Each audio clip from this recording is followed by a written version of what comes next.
Hello दोस्तों, आप I think आप लोग बहुत अच्छे होंगे। और मैंने इस वीडियो छोटा सा क्लिप पेपर किया है व्याकरण में ऐसे पढ़ाऊँगा 10th वाले बच्चों को। ऑफलाइन में मैंने पढ़ा चुका हूँ, बट उनमें से एक छोटा सा क्लिप है मात्र कारक का, जो कि वाक्यों में आकर के एक प्रकार का ये चिन्ह होता है और ये चिन्ह वाक्यों में आकर के उसका संबंध बताने लगता है, शब्दों के बीचों को जोड़ने का काम करने लगता है।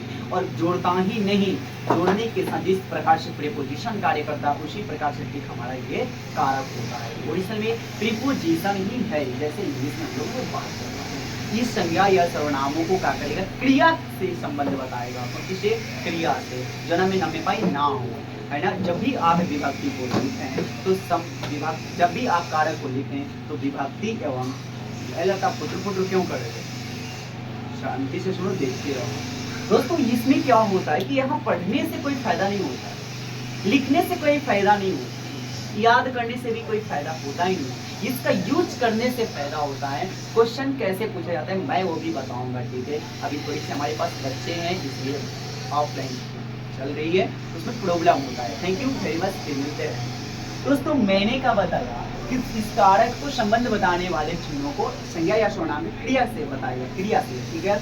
और इन चिन्हों को हम लोग कारक कहते हैं। कारक जो होते हैं 8 प्रकार के होते हैं, मैंने ये भी लिखा। प्रथमा विभक्ति में चलेंगे, द्वितीय विभक्ति में चलेंगे, तृतीय विभक्ति में, चतुर्थी विभक्ति, पंचमी विभक्ति, षष्ठी विभक्ति और सप्तमी विभक्ति। दोस्तों इतना ही नहीं, जो भी ऑनलाइन से व्याकरण को पढ़ रहे हैं, क्लास 10th में ये 5 मार्क्स का क्वेश्चन पूछा गया है और पूछा भी जाता है। तो दोस्तों आपको लिखना कैसे है मैं ये बताया। इस प्रकार से आप डायग्राम को बना लें और डायग्राम बनाने के बाद आप विभक्तियां को जरूर लिख लें, कारक भी जरूर लिख लें, मतलब हेडिंग डाल लें और चिन्ह भी आप जरूर। तो इस प्रकार से आपका 5 नंबर आपका हाथों में हो जाएगा। प्रथमा विभक्ति में कारक आता है कर्ता। और एक बात बता देता हूँ, ऐसे याद रखोगे ना पहले कर्ता, कर्म, करण, तो जिंदगी में नहीं याद होएगी। कैसे याद होगा वो देखो, बोलो कर्ता ने, याद हो गया, यानी कर्ता के पास ने चिन्ह होता है। जैसे मैं एग्जाम्पल बता दूं, राम ने रावण को मारा, राम ने रावण को मारा, काम तो किया, काम तो उन्होंने किया मारने का, क्रिया तो हुई, बट उस क्रिया से पता चल रहा है कि जो संज्ञा कर रहा था काम, वो पता चल गया कि वो संज्ञा कौन था, वह संज्ञा राम ही था जो मारने का काम करेगा। राम ने रावण को मारा, काम तो कर रहा है, मतलब क्रिया तो कर रहा है, क्रिया से ही पता चल रही है, बट किसका पता चल रहा है, संज्ञा या सर्वनाम का। उस क्रिया से ये ऐसी चिन्ह आती है कारक जो क्रिया से क्या कर देती है, संज्ञा या सर्वनाम के संबंध बताने लगती है। पूरी वाक्य में रावण पवन सब मान चल गया कि कौन मरा रहा है, कौन मार रहा है। तो वाक्यों में शब्दों का संबंध जो होता है वह क्रिया से ही होती है, संज्ञा या सर्वनाम। और क्रिया के द्वारा ये क्रिया की एक अवस्था हुई, राम ने रावण को मारा, समझ गए। ओके, तो ऐसे आ जाएगा। मैं एग्जाम्पल बाद में बताऊंगा, अभी बस इसको याद रखो। तो कर्ता ने हो गया काम, कर्ता ने कर्म को, कर्म को मतलब हो गया ले जाओ इस चौक को और शाम को दे दो, इस चौक शाम को दे दो, उसके लिए, है ना। कर्ता ने कर्म को, आया समझ में। लेकिन इस को में एक और को में ध्यान देना, उसको बुला लाओ, उसको बुला लाओ, तो ये को का कर्म, इसमें कर्म लगेगा। और प्रदान करने के लिए किसी को ओ को का मतलब मैं बताऊंगा ओ क्या होता है, लगे रहो थोड़ा सा, बस याद करो। कर्ता ने कर्म, कर्ता ने कर्म, करण से, मैंने बोला करण से, करण से। मैं एक बात बोलता हूं, यहाँ से का मतलब क्या होता है, पहले तो ये से का मतलब होता है लगाओ। लगाओ और बिलगाओ में, अलगाओ में थोड़ा सा अंतर हो जाता है, लोग समझ नहीं पाते। तो मैं एग्जाम्पल के थ्रू में बता रहा हूं।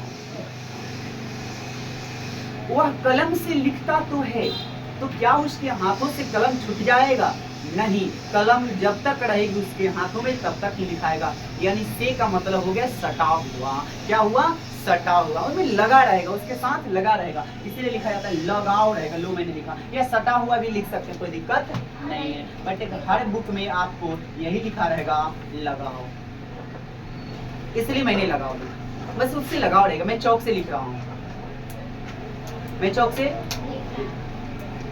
मैं बुक से पढ़ रहा हूँ, तो बुक हमारे साथ में रहेगा तभी मैं पढ़ूंगा। ये सारी वाक्यों में आपको सेम मालूम चल गया।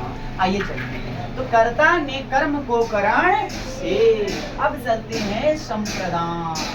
संप्रदान, संप्रदान को होता है, अब देखो को, अब यहाँ चौक वाला सिस्टम आएगा। इस चौक किसके लिए दे दो? उस बच्चे के लिए दे दो, तो को, इस चौक को दे दो, बट लेकिन वो बच्चा के लिए दे दो, हमेशा वो बच्चा का काम हो जाएगा, बच्चा लिख लेगा, बच्चा के लिए चौक हो जाएगा। तो ऐसे में हम लोगों को के लिए मतलब लिख लेते हैं, उसके लिए लिख सकते हैं, उसके, जिसको भी दे रहे हैं उसका हो जाए, उसका उसके के लिए, उसके लिए, तो मैं डायरेक्ट लिख देता हूँ के। दोस्तों ऐसे पढ़िए, अन्यथा रटने से क्या फायदा। आगे बढ़ते हैं। तो को हो गया, तो ऐसे रटते चलो, कर्ता ने कर्म को करण से संप्रदान को।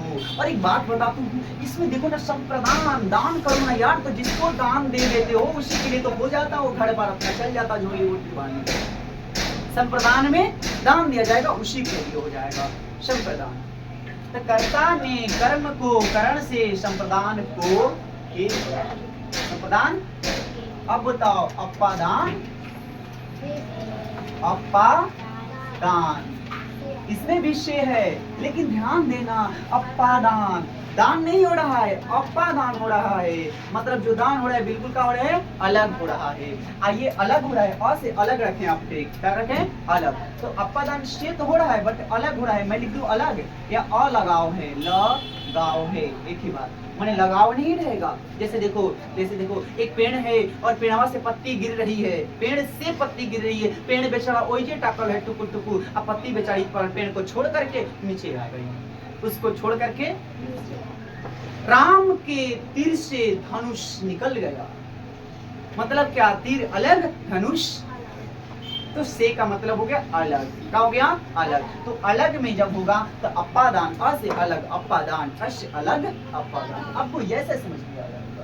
देखो वीडियो में छोटी सी बना रहा हूँ, मैं उतना डिस्क्राइब नहीं कर पा रहा हूँ, 10th के लेवल के नहीं है ये, मैं हमारे साथ जो बच्चे बैठे हैं 5वीं 6वीं 7वीं तक बैठे हैं, इसलिए मैं ऐसे बना रहा हूँ। अन्यथा आप सोच रहे हैं ना कि मतलब बारी बारी से पढ़ाऊँ तो फिर प्रॉब्लम होगा, बहुत लंबा चैप्टर चलेगा, है ना, इसलिए मैंने डायरेक्ट था। अभी बच्चे आगे चलिए।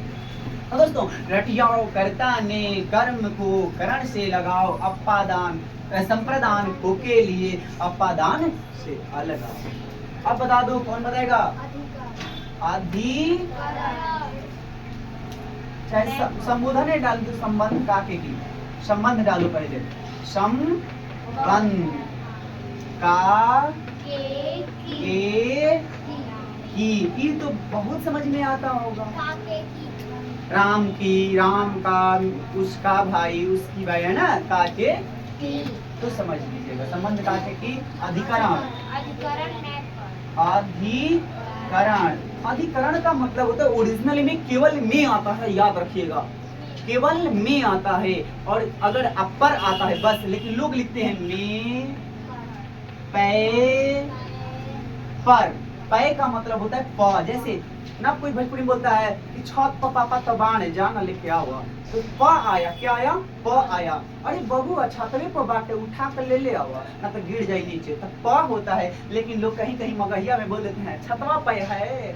कहाँ है, छतवा पर बबुआ है, उसको लेकर आओ ना तो गिरतो, तो छत पे, आप समझ गए।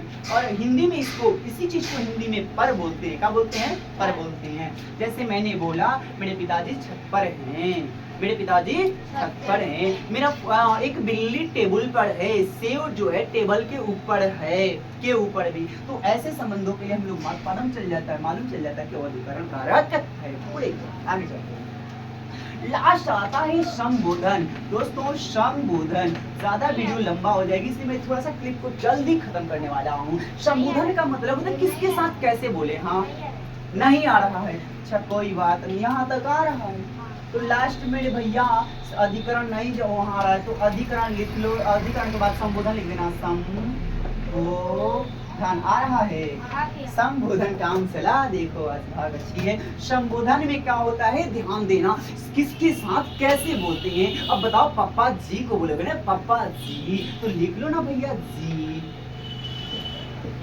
अब कोई कहता का हो तो इसमें हो जाएगा, कोई कहता का रे तो रे हो जाएगा, कोई कहता आहा बड़ी मीठी लागत है, तो आहा, कोई कहता ओहो ओहो, माने जैसे वह उल्लास को व्यक्त करता हो, अपने कुछ कुछ चीजों को बता रहा हो, संबोधन कर रहा है बताते बताते।